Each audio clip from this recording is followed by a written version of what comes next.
Yes, rental house और loan based house दोनों में तीन चीज़ें कॉमन है। सबसे पहला है डिस्टेंस,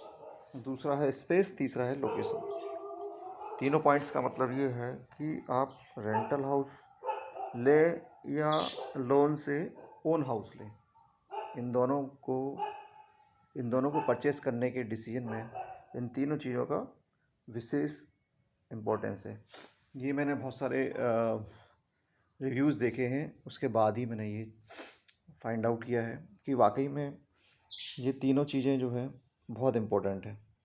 बजाय इसके कि हमें रेंटल लेना चाहिए या लोन बेस्ड हाउस लेना चाहिए।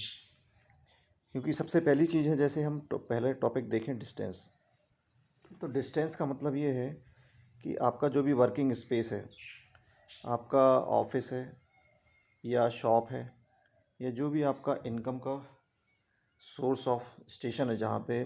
डेली आपको डिस्टेंस कवर करना है कुछ, तो उस बेस पे आप डिसीजन ले सकते हैं कि अगर डिस्टेंस बहुत ही ज़्यादा है हमारे वर्किंग प्लेस से, हमारे ऑफिस से या हमारे शॉप से, डिस्टेंस अगर बहुत ही ज़्यादा है और वो हमने अपना खुद का घर भी लिया है लोन बेस, तो भी वो बेटर होगा कि हम उसकी जगह कोई रेंटल हाउस लें जो कि हमारे वर्क प्लेस से नज़दीक हो। क्योंकि इसका बहुत बड़ा इम्पैक्ट बाद में हमें समझ में आता है। स्टार्टिंग में तो हमें लगता है कि ये हमारा लोन बेस्ड हाउस है, ये हमारा है और इसमें हमें पीस ऑफ माइंड मिल रही है, इसमें हमारा खुद का एक हाउस है। लेकिन जब डेली आप उतना रन करेंगे, डेली डिस्टेंस कवर करेंगे, तब आपको इस चीज़ का मालूम पड़ेगा। इसलिए रेंटल हाउस या लोन बेस्ड हाउस लेने से पहले डिस्टेंस वाले पॉइंट को आप ज़रूर देखें, क्योंकि डिस्टेंस कवर करने में आपको ट्रैफिक की जो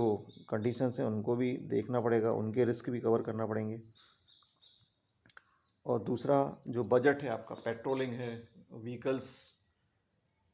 के चार्जेस हैं, वो भी आपको यहाँ पे ये कवर करना पड़ेंगे। दूसरी चीज़ है स्पेस। जहाँ तक स्पेस की बात है कि हमारे स्पेस की क्या रिक्वायरमेंट है, ये डिपेंड करता है हमारे फैमिली में कितने मेंबर्स हैं और उनको इंडिविजुअल कितने स्पेस की आवश्यकता है। सपोज़ हमने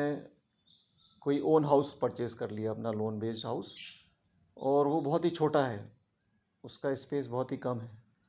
तो वो स्पेस की जो कंप्रोमाइज़ आपको करना पड़ेगी, उससे बेटर है कि आप अपने स्पेस की क्या रिक्वायरमेंट है उसके हिसाब से डिसाइड करिए कि हमें लोन बेस्ड हाउस लेना चाहिए या रेंटल हाउस लेना चाहिए। अब तीसरी बात है लोकेशन की, जो आपकी लोकेशन की कंफर्टेबिलिटी है। कभी कभी क्या होता है कि हमने एक ऐसा हाउस सेलेक्ट कर लिया जहाँ का लोकेशन या जहाँ का एनवायरनमेंट हमारे हिसाब से कंफर्टेबल नहीं है, हमारी जो लिविंग स्टैंडर्ड है, हमारा जो स्टेटस है, उसके अकॉर्डिंग आसपास का माहौल या उसके अकॉर्डिंग लोकेशन नहीं है, तो वो डिसीजन भी हमें काफ़ी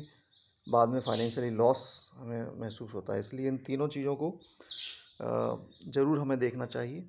और इसके नेक्स्ट वाले एपिसोड में हम समझेंगे बजटिंग के बारे में, कि मतलब अमाउंट के हिसाब से या फ्यूचर बेनिफिट्स के हिसाब से, इन्वेस्टमेंट के हिसाब से, या ईएमआई पे करना बेटर है, या हमें रेंटल हाउस लेके और इन्वेस्टमेंट समथिंग एसआईपी और